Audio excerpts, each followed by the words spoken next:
Welcome to mantasha creation. আসসালামু আলাইকুম। আবারও চলে এলাম আপনাদের মাঝে নতুন একটি রেসিপি নিয়ে। ইফতারিতে খুব সহজে লাউয়ের মচমচে চপ খুব সহজে আপনারা তৈরি করে নিতে পারবেন। অন্য চপগুলোর মতোই এটাও খুব সহজ। চলুন শুরু করা যাক। প্রথমে লাউ গোল গোল করে কেটে রাখবেন। তারপরে পানিতে একটু ধুয়ে পরিষ্কার করে নিতে হবে। কি ভাবছেন, লাউয়ের আবার চপ হয় নাকি? হ্যাঁ, খুব সহজে এই লাউয়ের চপটা আপনারা বাসায় তৈরি করে ফেলতে পারবেন। আমি পানির মধ্যে ধুয়ে আলাদা একটা বাটিতে রেখে দিলাম, হালকা লবণ দিয়ে রাখলাম।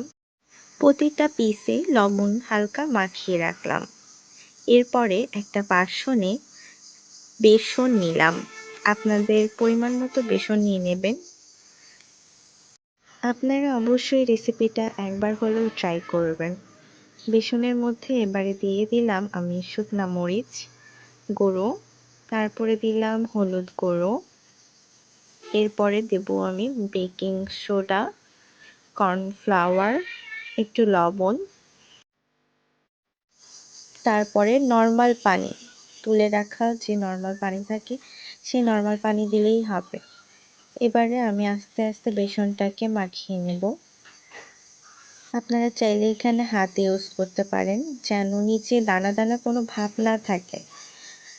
এরকম পাতলা একটা আবরণ তৈরি হয়ে যাবে বেসনের। বেসন কিন্তু আমাদের শুধু চপ বানানোর কাজেই লাগে না, বেসন আমাদের স্কিন কেয়ারের অনেক উপকার করে।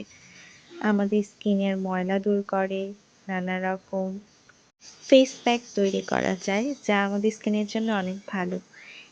এবারে আমরা অন্য সাইডে একটা কড়াই গরম করতে দিয়ে দিয়েছিলাম। কড়াই গরম হয়ে যাওয়ার পরে আমরা তেল দিয়ে দেব।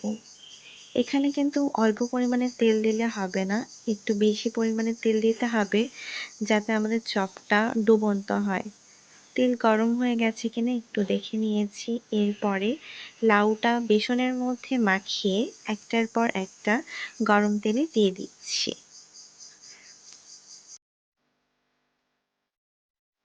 রমজান মাসের ইফতারিতে আমাদের এই ধরনের ভাজা পোড়া ছাড়া মনে হয় ইফতারি কমপ্লিট হয় না।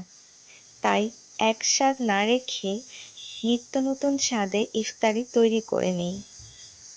অবশ্যই ট্রাই করবেন কিন্তু, আর কেমন হয়েছে এই লাউয়ের চপ আমাকে জানাবেন। আর কে কে বাড়িতে এই লাউয়ের চপ তৈরি করে থাকেন, খেতে কেমন লাগে সেটা কমেন্টে জানাবেন। ও হ্যাঁ, যারা আমার চ্যানেলে নতুন এসেছেন তারা অবশ্যই সাবস্ক্রাইব করবেন, ভিডিওটিতে লাইক করে দেবেন, কমেন্ট করতে একদম ভুলবেন না, শেয়ার তো অবশ্যই করবেন। তবে আপনারা যে শুধু ইফতারিতে এই রেসিপি বানিয়ে খেতে পারবেন এমন কিন্তু না। যখনই আপনাদের ভাজা পোড়া খেতে ইচ্ছে করবে বা বাসায় গেস্ট আসবে, হুট করে তাড়াহুড়া করে খুব সহজেই এই রেসিপিটি বানিয়ে নেবেন। খুব সহজে মাত্র 5 মিনিটের মধ্যে লাউয়ের মচমচে চপ তৈরি হয়ে যাবে। এভাবেই এক এক করে আমরা সবগুলো লাউয়ের চপ ভেজে নেব। লাউ কিন্তু আমাদের নবীজি হজরত মুহাম্মদ সাল্লাল্লাহু আলাইহি সাল্লামের পছন্দের খাবার ছিল।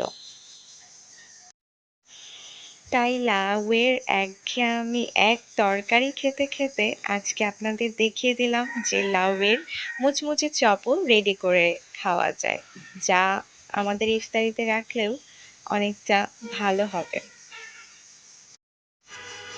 এবারে সম্পূর্ণ রেডি হয়ে গেল আমাদের মুচমুচে লাউয়ের চপ ইফতারের আইটেম।